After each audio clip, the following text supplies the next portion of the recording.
Hey everyone, it's Dylan with SeaTee Aquatics, and today we're talking about lighting.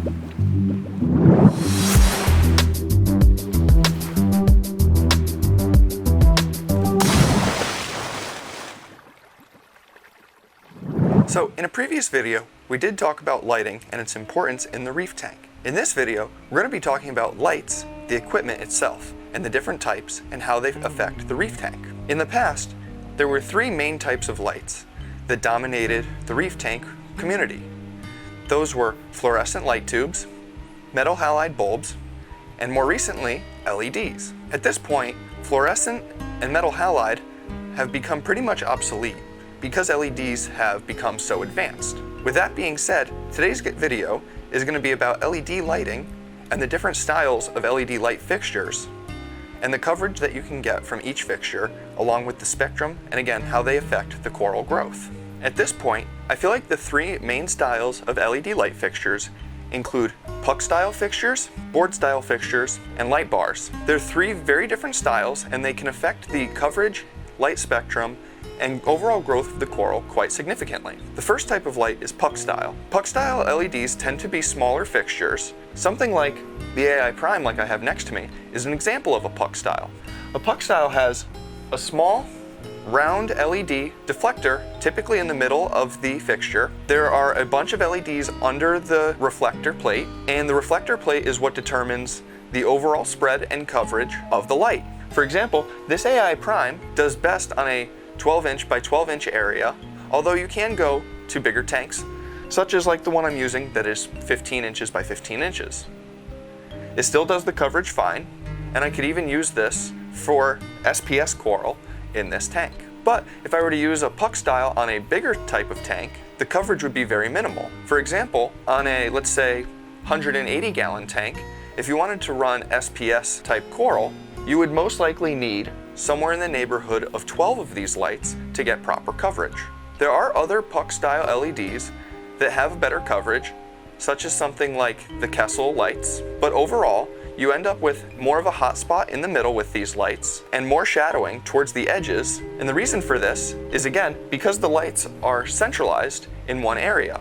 Even with the reflector to help spread out the light, you end up with a bigger hot spot in the middle, and again, more shadowing towards the edges. To help combat this issue on the puck style, along with the issues with bigger tanks, that's where panel style or board style LEDs come in. An example of a board style would be something like the Ecotech Radions, or an even better example would be the Neptune skylights. Board style LEDs tend to be bigger in footprint, something rectangular, or maybe even a big square. The difference between a panel style and a puck style more so comes down to the overall LED spacing. With panel style, the LEDs are typically spread out over the entire surface of the LED fixture, rather than just in a small centralized location. Each LED light may have its own reflector, or there may be one large reflector over the entire surface of the board. This means you get less hot spots and much more even coverage from the fixture. Now, in something like the Ecotech Radion XR30, for example, is a smaller board fixture, and it still does have a nice spread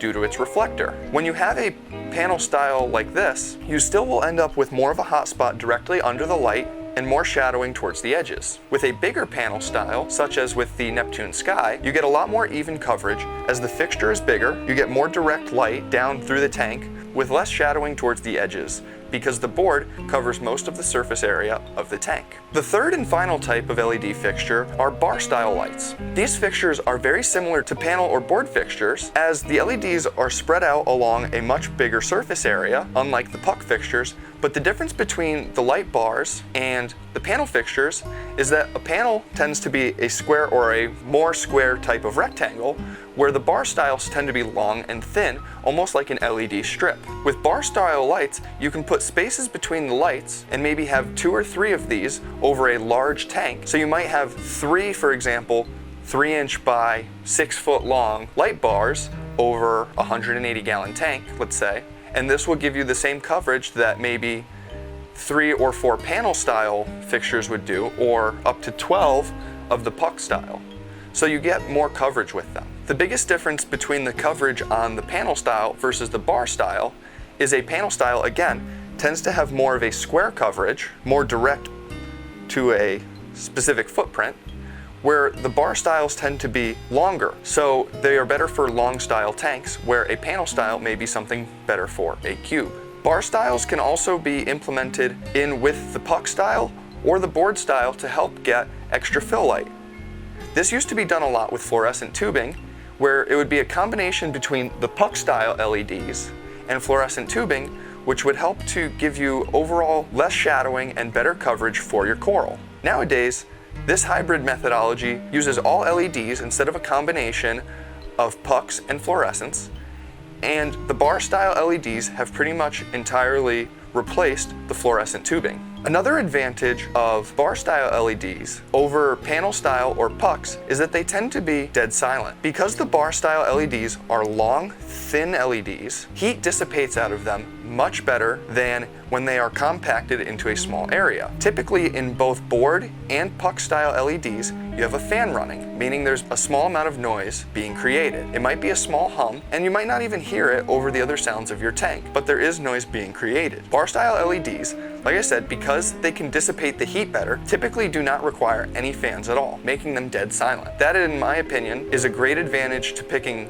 bar style LEDs over the other type. But again, I do like to use either panel or puck style as my main light source, and then I tend to do fill-in with bar style LEDs. And here's why. Typically on puck style and board style LEDs, you get a mix of a whole bunch of different colors. You get reds, greens, ultraviolet, different blues, and different whites that you can tune in to help your coral grow, giving you the full range of the spectrum. With a lot of bar style lights, not all of them, but a lot of them do not have the same tunable spectrum. They may have blue and white or ultraviolet and white, but they don't typically have the full range with reds and greens as well, making them much more ideal as filler light rather than the primary source of lighting for your tank. This doesn't mean you can't use only bar lights for your tank, but I personally find that you get a little bit better coral coloration when you have a different style LED on the tank too that you can use to adjust the full spectrum. With that being said, there are many different ways that you can light a fish tank and many different styles of lights that you can use. Hope you enjoyed what you saw in today's video,